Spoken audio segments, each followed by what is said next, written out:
When you're looking for a brand new built-in cooking appliance, make sure you have all the right info to make your choice. Measuring up is really simple. All you need to do is follow our step-by-step guide.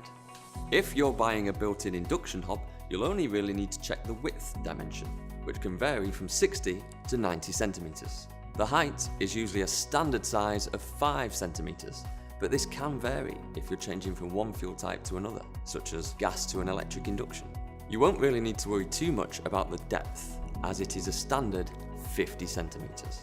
It's important to check the space above and below your hob as well. The area between the hob and hood is called the hot zone.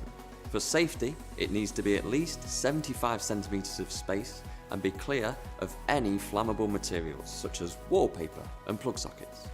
If you've got an oven underneath, you'll need to leave a gap of 15 to 25 millimetres of space for air to move through. If your new hob is going to sit above a cutlery drawer, you'll need a partition so that your knives and forks are well protected.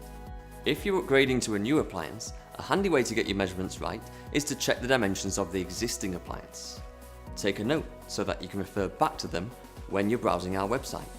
If you're building a kitchen from scratch, you can find all the dimensions for our built-in appliances on our product pages. Once you've got your measurements and are ready to buy your new appliance, select the installation service at the checkout to make life even easier.